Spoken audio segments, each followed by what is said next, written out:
Makes me believe there is more to the story. Time to sit down, face the cameras, answer the questions. The citizens deserve the truth. And that is why we're here. Because the most important thing we can do is ask for transparency. Press conference crashed. Kirk Clawson unexpectedly showing up to a press conference held jointly by his opponents today, ready to get a few things off his chest. Good evening. Thanks for joining us tonight. I'm Emily Dishno. Patrick Nolan has the night off. Republicans Michael Drycorn, State Senator Elizabeth Benequisto, and Dr. Paige Kriegel holding the presser to address concerns about Clawson's questionable relationship with a convicted pedophile. Foreigner Corner's Kelly Stegeman is live tonight with more on this unheard of move. Kelly? Yeah, Emily, we certainly were not expecting all four of those candidates to show up at the press conference earlier this afternoon, but that's exactly what happened. They then immediately after came here to the Lee County School District offices where they participated in a debate, one of the very last ones for the special Republican primary that's going to be April 22nd.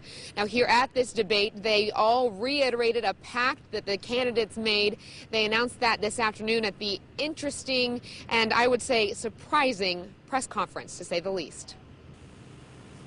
I'm calling for a complete stop of all negative campaigning in this race. In a rare move, three candidates gathering in solidarity with just 2 weeks to go until the special Republican primary. Michael Drycorn, State Senator Elizabeth Benequisto, and Dr. Paige Kriegel coming together on the steps of the old courthouse in downtown Fort Myers. And the community is more important than any one of us or all of us together.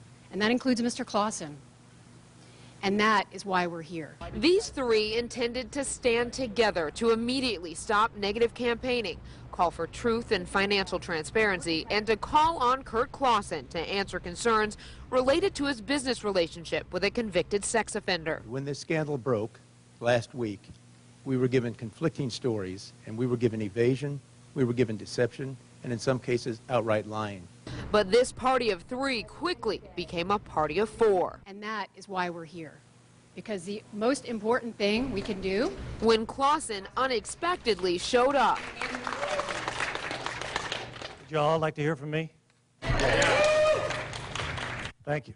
Clawson saying it was the other opponents bringing negativity and dragging out the issue of his connection to the sex offender, something he says he knew nothing about until a Fox 4 investigation uncovered it last week. What kind of tragedy is this?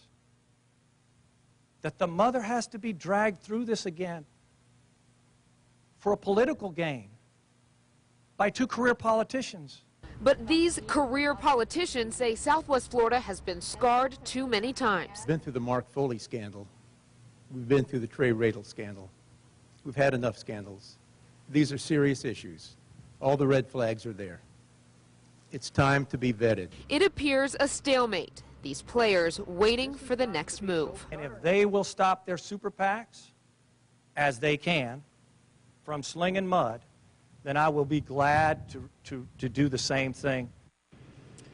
And we shall see what happens. The four Republican candidates face off in that special primary again April 22nd. They are all vying for the 19th district congressional seat that was vacated by Trey Radel after his cocaine controversy last year. Now, the winner of this primary will then go on to face Democrat April Freeman and Libertarian Ray Netherwood in June. We're live in Fort Myers tonight. Kelly Stegeman, Fox 4 in your corner.